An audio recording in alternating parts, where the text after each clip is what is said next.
नमो नमः। आज हम लोग जैमिनी सूत्रम के प्रथम अध्याय में तृतीय पाद में पदम सूत्र का अध्ययन करेंगे। अथ शब्दोधिकारा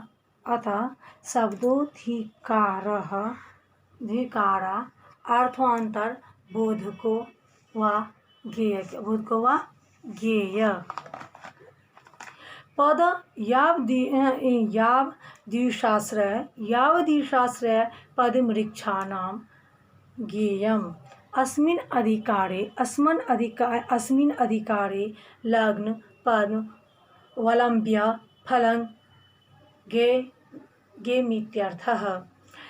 तृतीय पाद में हम पद अधिकार के बारे में अध्ययन करेंगे। इसमें लग्न के पद से फल समझने का प्रयास करेंगे। वै ग्रहगृष्टे श्रीमंत शुभन्यानयो लाभः पापैर्मार्गेण उच्चादिभिर्विशेषात् लग्नारूढ़ से 11 स्थान किसी ग्रह से युक्त व दृष्ट हो तो जातक क्या होता है? धनवान होता है। क्या होता है? धनवान होता है। शुभ ग्रह से युक्त अथवा दृष्ट हो तो नीति मार्ग से धन लाभ होता है। पाप ग्रह से युक्त दृष्ट हो तो अनीति मार्ग से धन लाभ होता है। क्या होता है? अनीति मार्ग से धन लाभ होता है।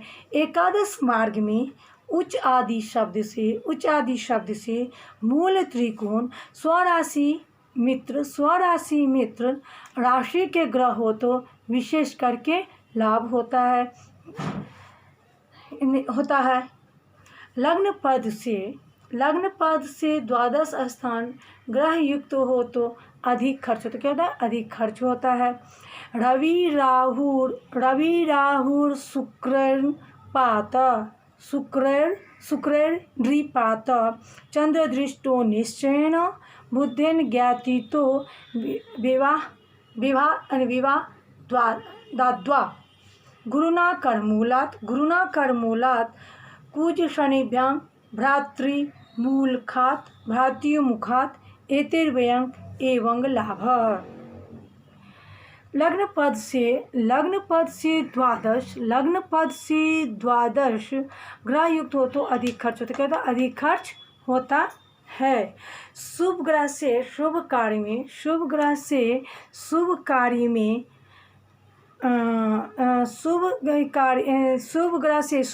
में पाप ग्रह से पाप कर्म में खर्च समझने का प्रयास करना चाहिए।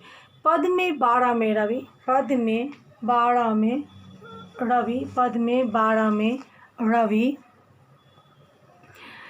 में रवि राहु शुक्र हो तो राजा के द्वारा व्यय होता है। चंद्रमा की दृष्टि हो तो निश्चय करके अधिक व्यय होता है। पद से 12 में बुध हो तो गोतिया दामाद अथवा विवाद कलह मुकदमा बाजी आदि के कारण व्यय खर्च होता है। बृहस्पति हो तो अपने हाथ से खर्च होता है। मंगल शनि हो तो भाई आदि के द्वारा व्यय होता है, खर्च होता है। 12वें जिन ग्रहों के जिनके द्वारा व्यय होता है, एकादश में उन ग्रहों से उन्हीं के द्वारा लाभ भी होता है। जिस ग्रहों के द्वारा जो खर्च होता है उन्हीं के द्वारा वह क्या होता है? 12 भाव में क्या होता है? व्यय भी लाभ भी होता है। जिन व्यय के द्वारा जो खर्च होता है उन्हीं के द्वारा वह व्यय लाभ भी होता है। पद से सप्तम में राहु हो अथवा केतु हो तो उदर रोग होता है। क्या होता है? सप्तम में लाभे राहु केतुभ्याम उदर रोग। पद से सप्तम में राहु केतु हो तो उदर रोग होता है। तत्र केतुना झटिति ज्ञानीनि लिंगानि। पद से द्वितीय स्थान में केतु हो तो जल्दी ही वृद्धावस्था के चिन्ह, केस पकना, दांत टूटना आदि हो जाते हैं। पद से द्वितीय में चंद्र, गुरु, शुक्र हो तो नीच के ग्रह हो तो श्रीमान, राजा, राजपाल व पूंजीपति होता है। क्या होता है? और अवशेष फल आत्मकारकांश प्रकरण उक्तवत प्राय हुआ करता है। प्राय इस शब्द से बाधक के अभाव में शाश्वत फल समझने का प्रयास करना चाहिए। लग्न पद से केंद्र 1, 4, 7, 10, त्रिकोण 5, 9, सप्तम भाव का पद हो तो क्या होता है? धनवान होता। क्या होता है? वह धनवान होता है। 6, 8, 12 के इन स्थान में सप्तम पद पड़े तो दरिद्र होता है। क्या होता है? अगर 6, 8, 12 स्थान में सप्तम पड़े तो क्या होता है? दरिद्र होता है। लग्न पद से केंद्र त्रिकोण अथवा षष्ठ रहित उपचय 3, 10, 11 में सप्तम का पद पड़े तो दोनों पति पत्नी में मित्रता प्रेम होता है। यदि 12, 8, 6 इनमें से किसी स्थान में सप्तम का पद हो तो पति पत्नी में शत्रुता होती है। क्या होती है? शत्रुता होती है। दूरस्थे के स्थान पे दूरस्था पाठ बनाकर कर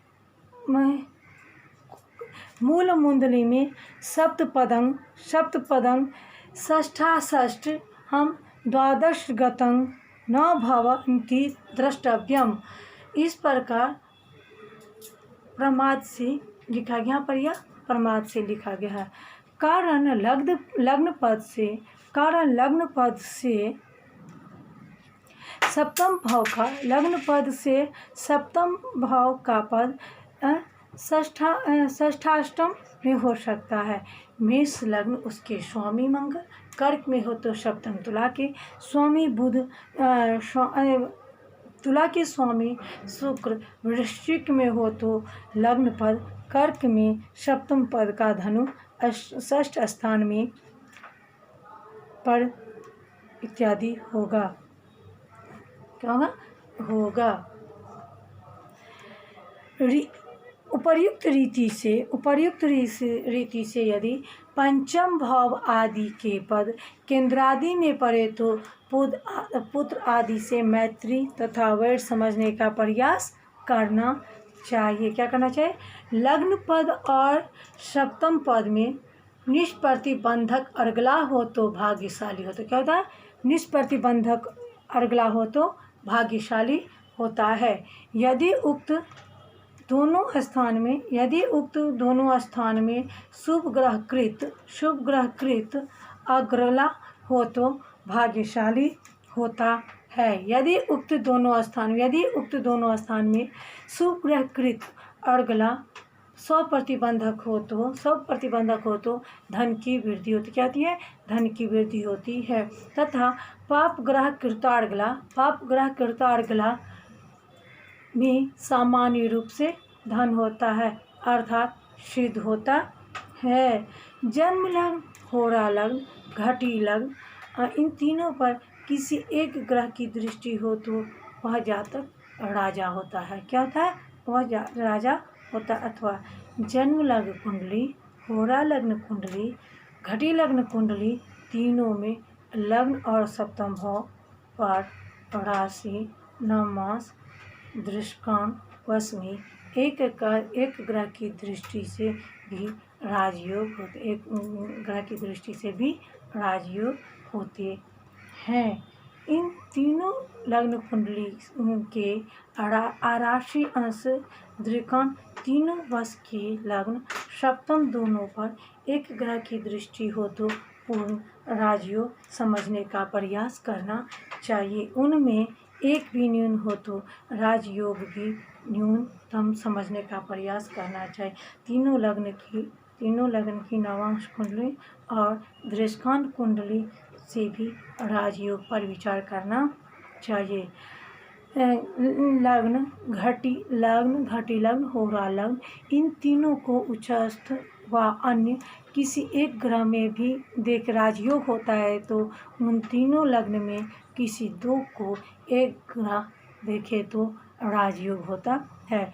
उनमें राशि, नवमांश, दृष्टिकोण तीनों के वश में से वह पृथक पृथक राशि अंश दृष्टिकोण वश व राशि दृष्टिकोण वश व राशि नवमांश व दृष्टिकोण नवमांश वश दृष्टि से अनेक प्रकार के राजयोग होते हैं।